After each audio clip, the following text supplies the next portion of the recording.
Hey everyone, this is Michael again, and welcome to the AEW Dynamite review. Dynamite tonight was from the El Paso County Coliseum in El Paso, Texas, and the show just ended. And Dynamite tonight was a very good, entertaining show. Really enjoyed Dynamite tonight.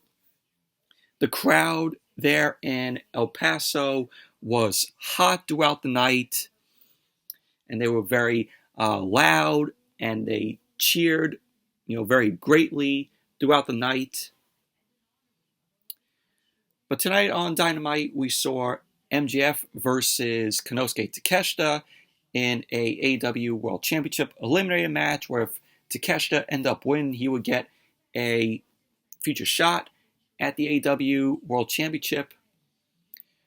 We had Jamie Hayter versus the Bunny in a AEW Women's World Championship Eliminator match, where if the Bunny won, she would get a shot at the AEW Women's World Championship. We had the Garcia Guevara Gauntlet Match with Ricky Starks. If Ricky Starks end up beating Angelo Parker, Matt Menard, Danny Garcia, and Sammy Guevara, he would get his hands on Chris Jericho. We also have Bryan Danielson versus Roosh. We also saw the AEW World Trios Championship on the line, where the Elite end up defending the title against Top Flight, Dante and Darius Martin, and AR Fox.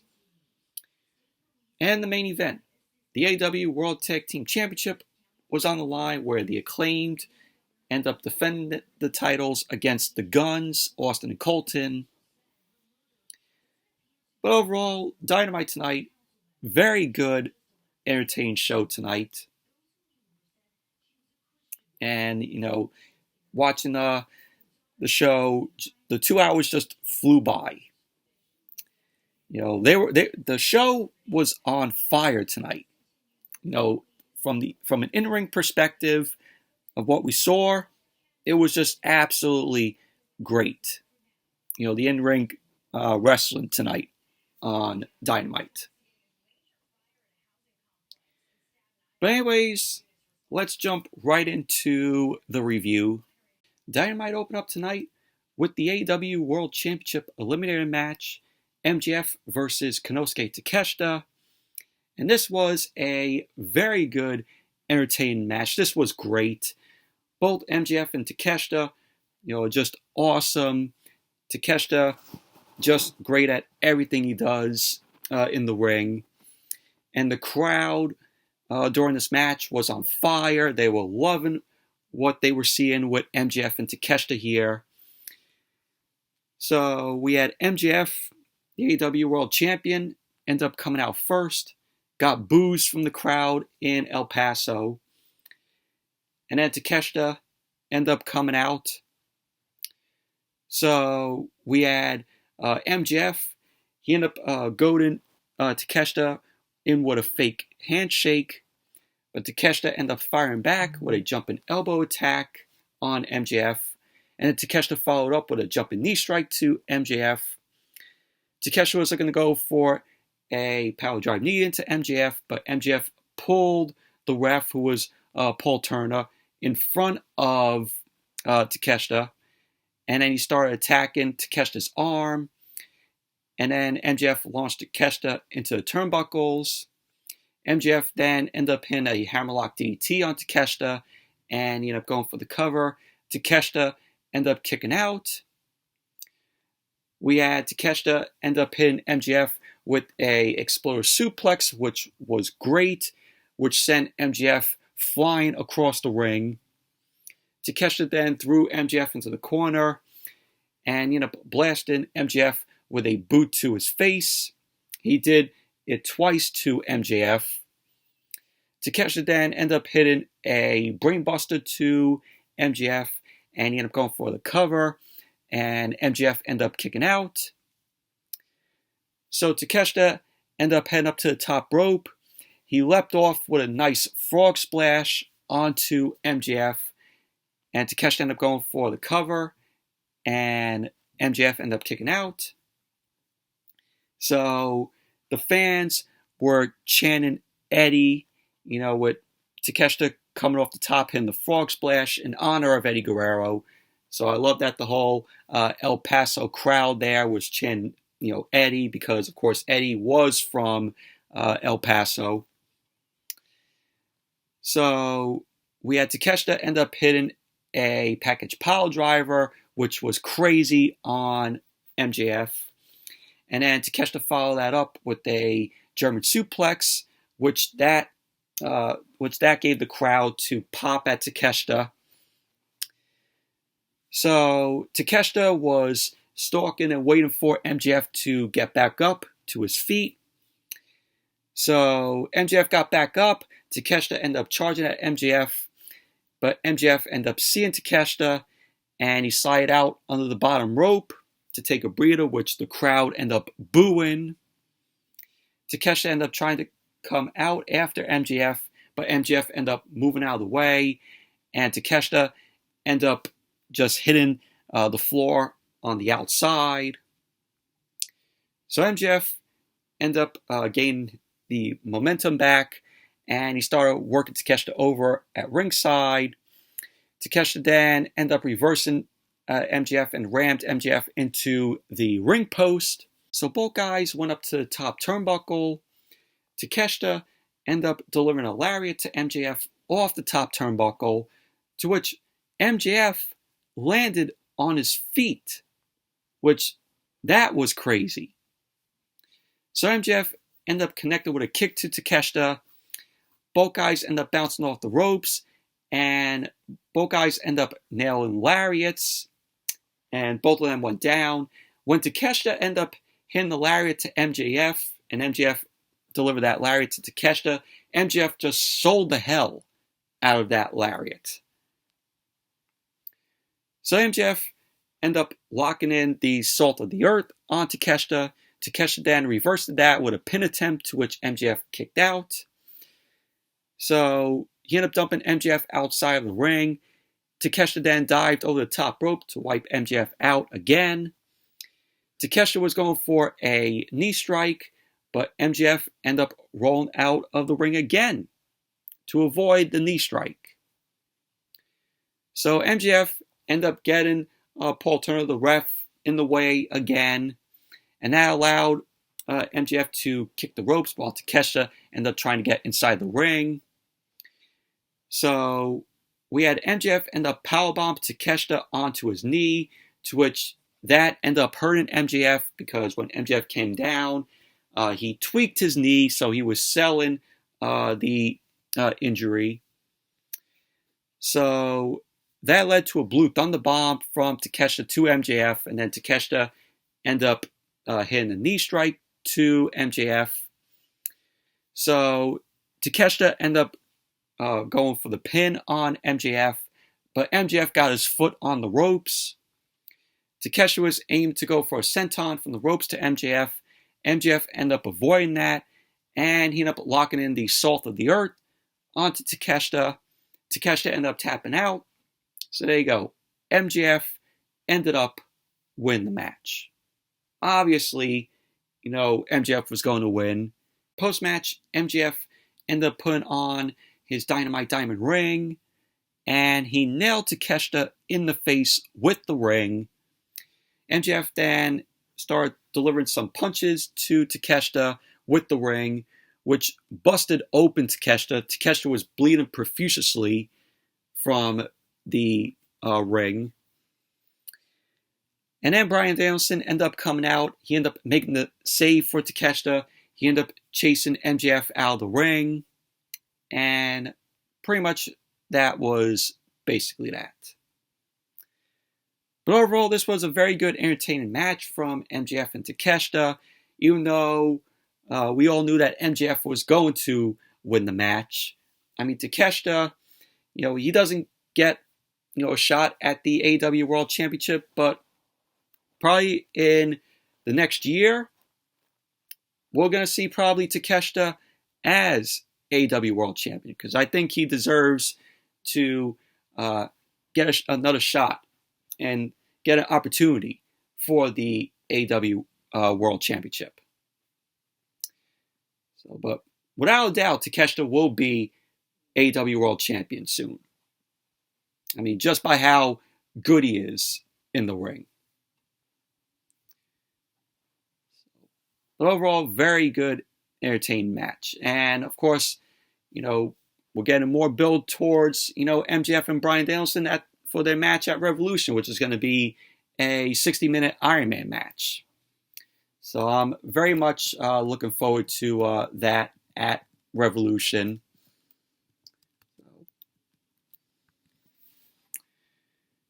And then we had Samoa Joe. Samoa Joe ended up sending the message to Wardlow. Joe ended up saying that he knows a lot about his former tag team partner, and he vows to expose Wardlow over time. Joe ended up saying that Wardlow has come to take his championship, but Joe ended up pointing out that he is out to take everything from Wardlow. So pretty much that was basically what Joe had to say. I mean, Joe ended up winning back the TNT Championship last week on Dynamite, which, the TNT Championship has just been hot potatoed. It's a hot potato title as what they are making the TNT Championship.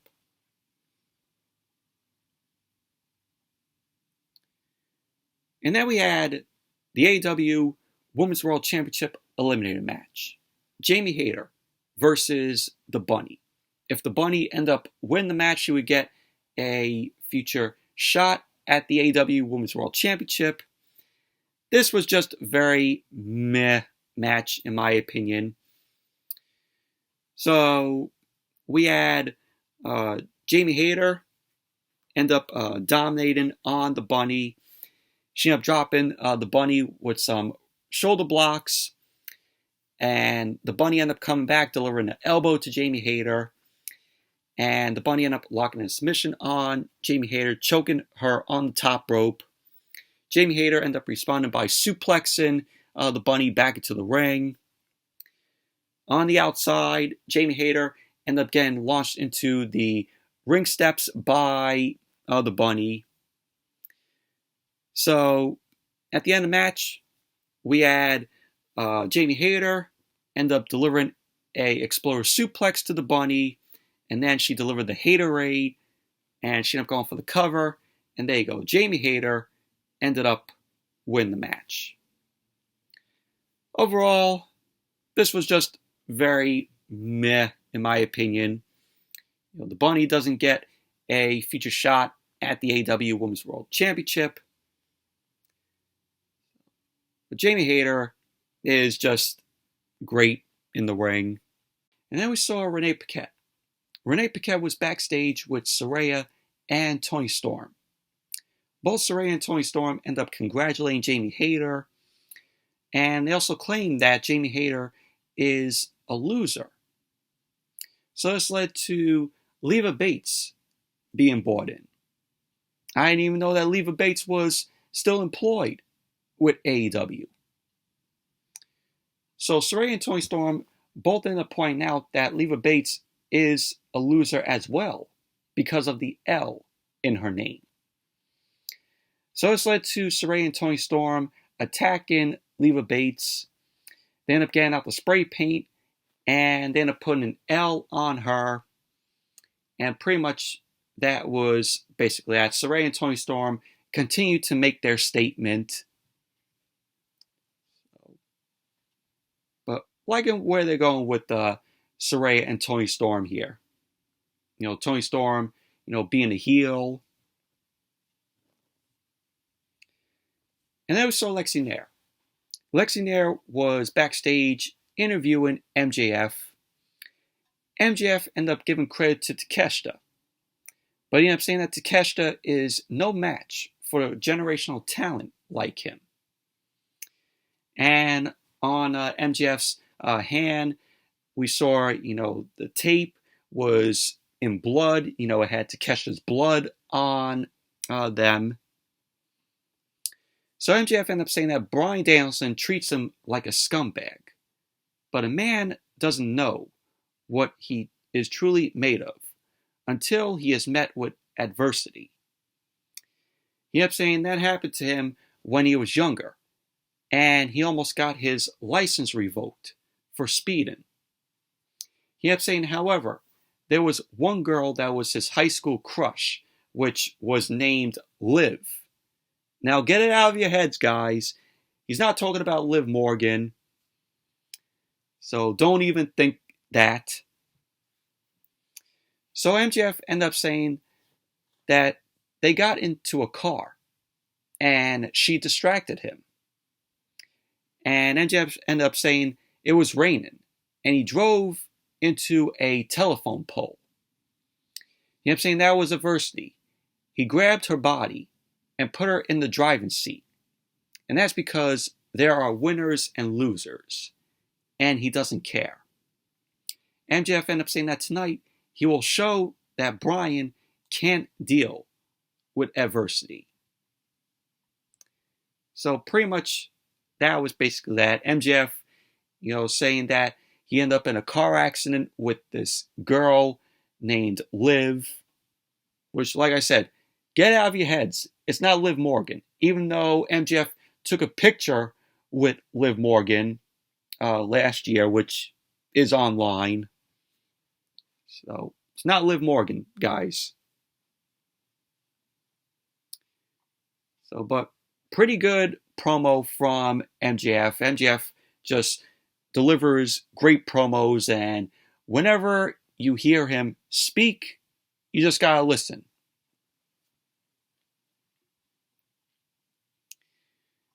So then we had the Garcia-Guevara Gauntlet Match, which Gauntlet matches are so overused in my opinion. You see WWE do it all the time, and how WWE does Gauntlet matches, they book them because they have nothing else to put on the show.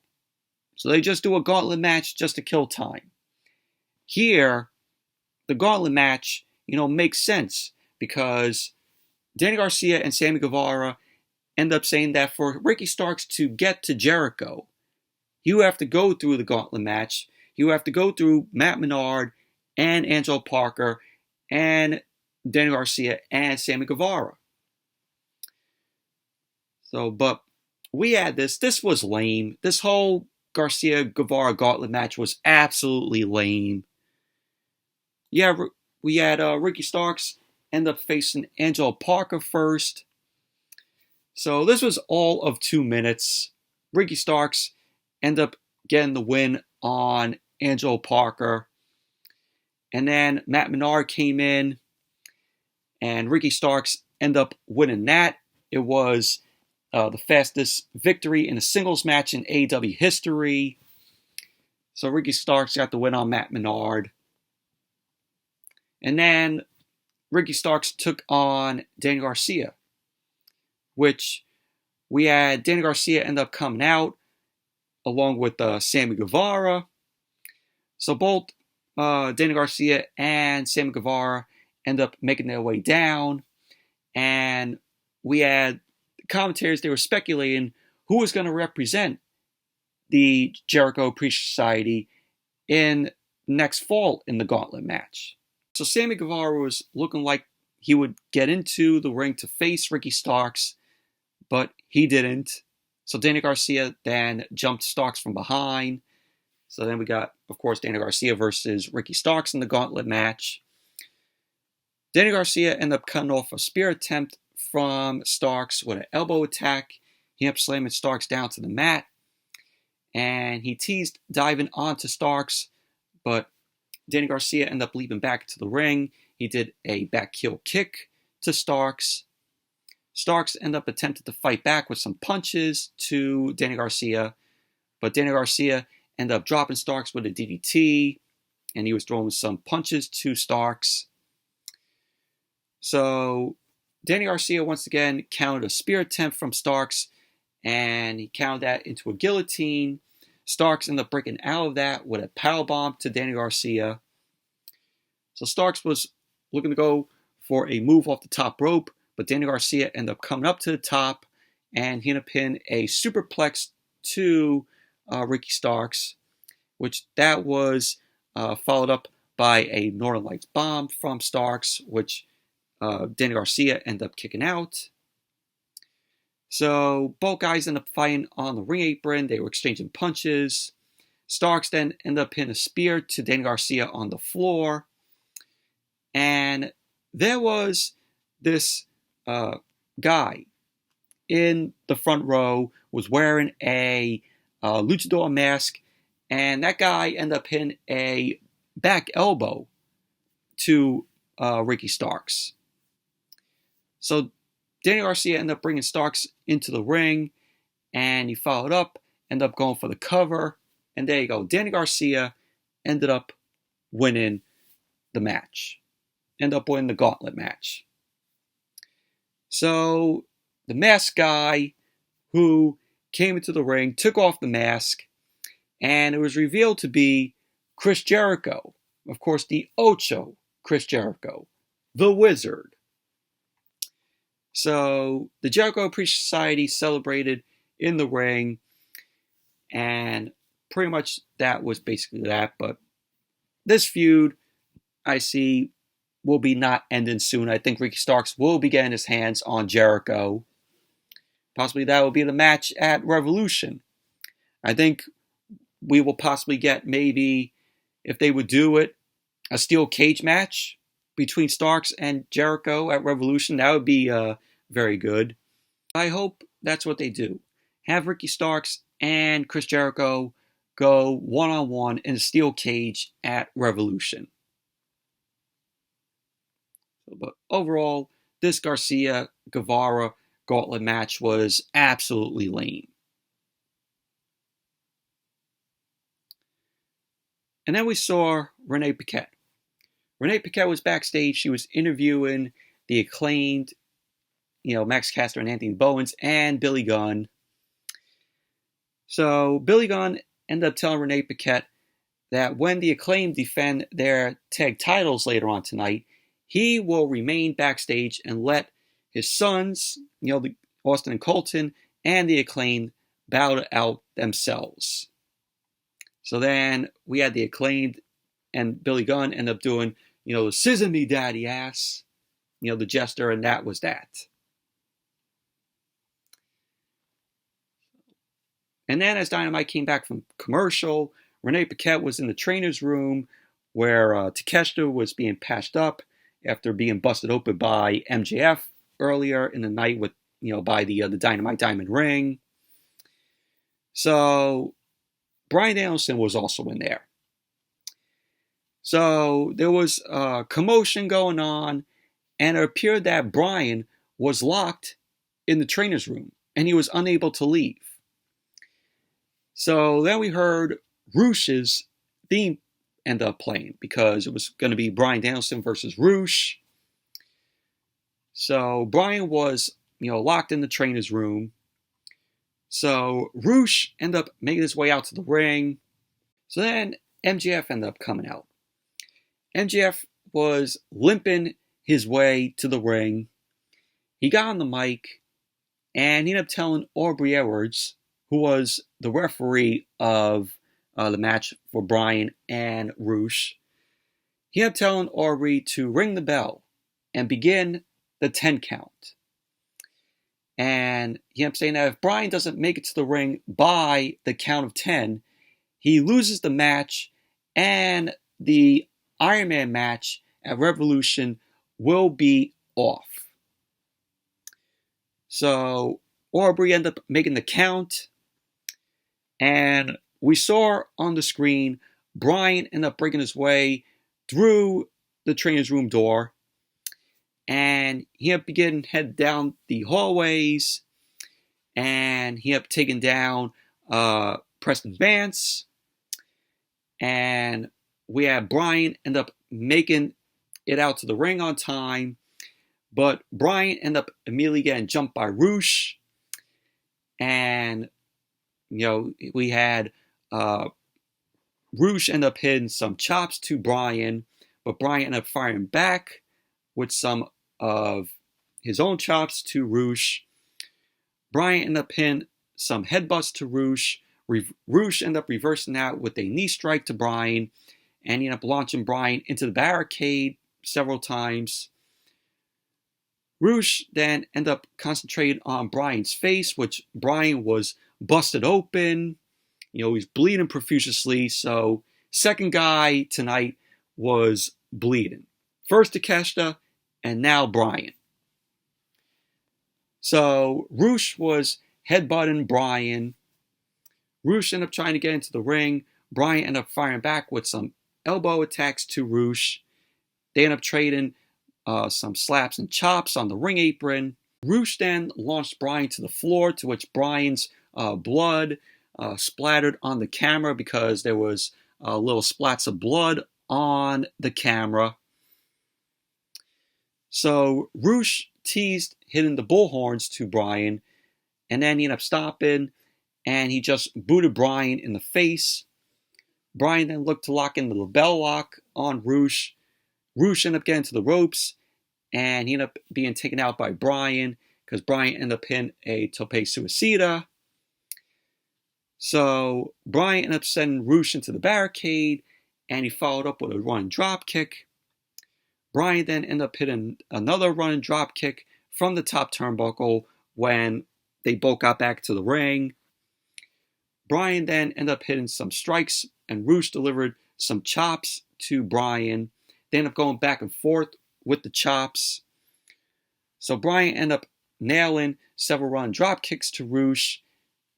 And at the end of the match, we had Bryan end up hitting the Busako knee, the second Busako knee, because when Bryan ended up hitting the first time, we had him going for the cover, and Roosh kicked out of that.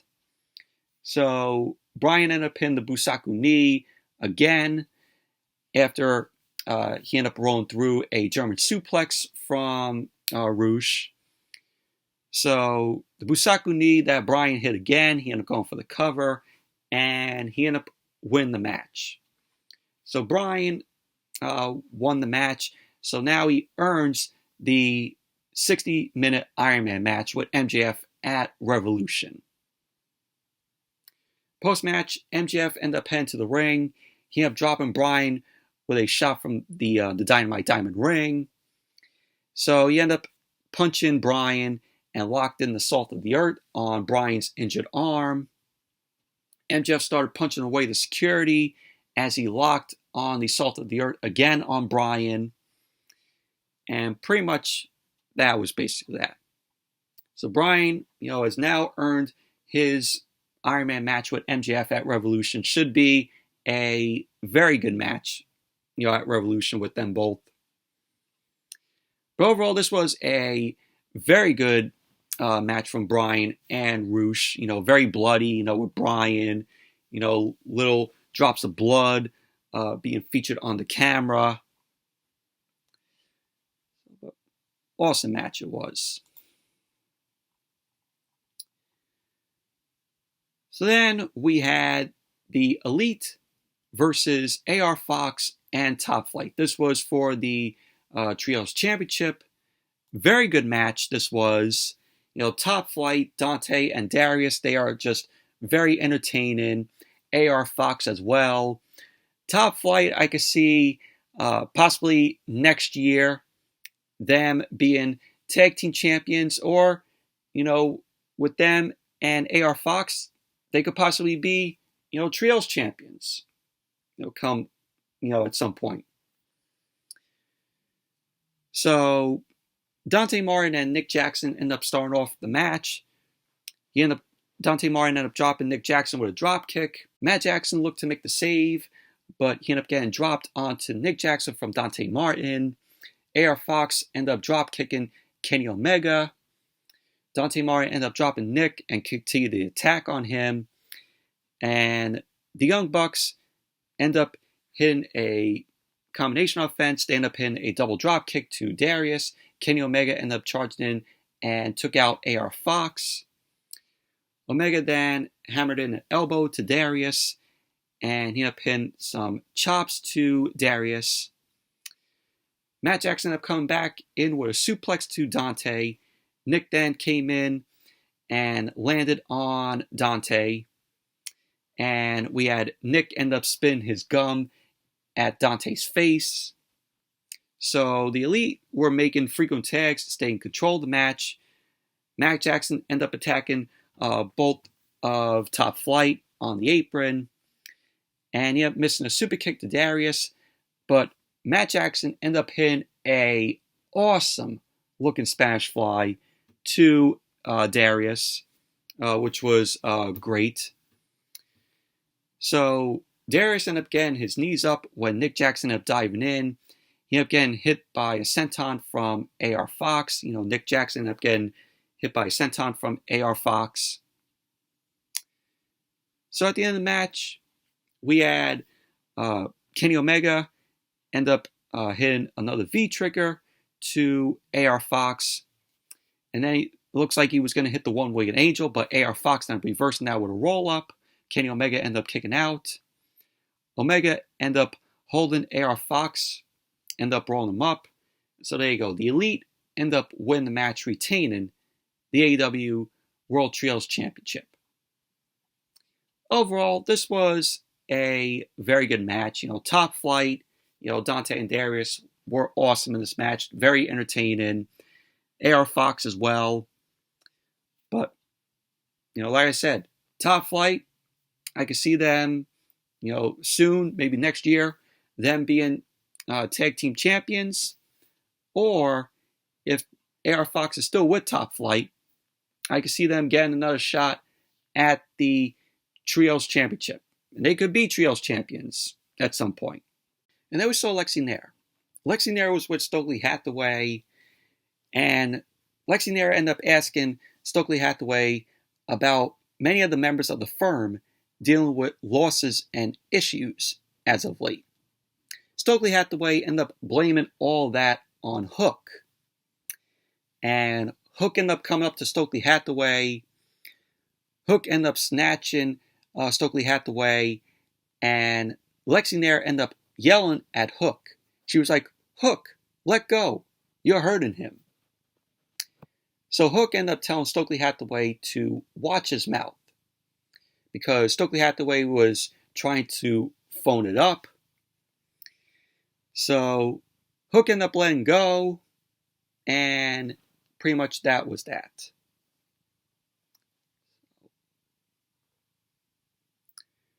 Main event. The AEW World Tag Team Championships on the line. The Acclaimed defend the titles against Austin and Colton Gunn. And this was an okay match here. So Max Caster started off with Colton Gunn. And Caster responded with a arm drag to Colton. It led to Anthony Bowens coming into the ring. He ended up chopping Colton Gunn. And he ended up bringing Max Caster back in. And he ended up attacking Colton Gunn's arm. Austin Gunn ended up tagging in. And he was taken down with an arm drag from Anthony Bowens. So then we had, the Acclaimed end up doing, the Sesame Timbers.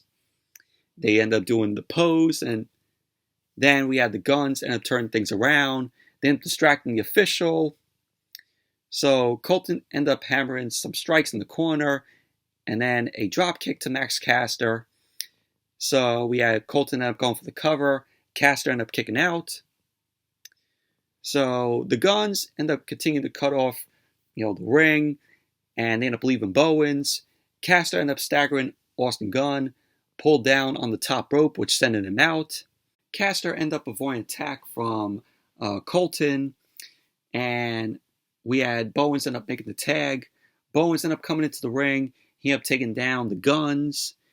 And Bowens ended up playing Austin in the middle of the ring. Bowens ended up charging in for a rolling elbow. And Austin Gunn ended up pulling the ref in the way. So the ref ended up taking the rolling elbow shot and got knocked out. Austin Gunn ended up hitting the quick draw to Bowens. And he ended up going for the cover. But of course, no referee was there because the ref was knocked out. So Austin Gunn Austin Gunn ended up grabbing the tag team title to use as a weapon. So Billy Gunn ended up coming out. And right here I thought, oh, here we go. Billy Gunn's coming out. He's going to turn heel. And he's going to help his sons win the AEW World Tag Team Championship. But that didn't happen because Billy Gunn ended up picking up Bowens. He ended up throwing him down. And he ended up stopping Austin Gunn from hitting Bowens with the title. So Colton Gunn then ended up coming from behind, nailed Billy Gunn with the title. And that led to the Acclaimed, swinging away at the Guns. So Bowens ended up hitting the Arrival, which was followed up by the mic drop. And Caster ended up going to get the official back in. Colton then ended up throwing Caster into the barricade. And he broke up the pinfall attempt. Bowens then ended up rolling up Austin Gunn again. And the match looked like it was going to be won, but the ref count was very slow. Austin Gunn ended up kicking out. Bowens ended up going headfirst into a shot with the tag team title from Colton Gunn. This led to Austin Gunn rolling Bowens up. And there you go. The Guns end up winning the match, and the Guns are now the new AEW World Tag Team Champions. Overall, this was an okay match. The Guns win the AEW World Tag Team titles. In my opinion, the Guns are going to be boring champs. I can see that happening. They're going to make boring champs. But this is good news because this will lead to FTR coming back. So if FTR comes back, they will probably face the Guns, and the AEW World Tag Team titles will be on the line. And I can see FTR winning the titles from the Guns. So if we don't get a rematch between the Guns and the Acclaimed, if they don't do that, then we might see FTR take on the Guns with the titles being on the line. That's how the way I see it. But I thought it was, lame that it had to happen this way. The crowd was pissed off. Because we all thought that we were going to have Billy Gunn come out there and turn heel and have, his sons, have him help his sons win the titles. But unfortunately, that didn't happen. But overall, it was an okay match. Overall, Dynamite tonight was a good show. But anyways, that's it for the Dynamite review. Thank you all for watching. Hope you all enjoyed this review. Definitely give the video a thumbs up, comment, subscribe. And I will see you all on Friday for the SmackDown and AEW Rampage review. So until then, see you all later.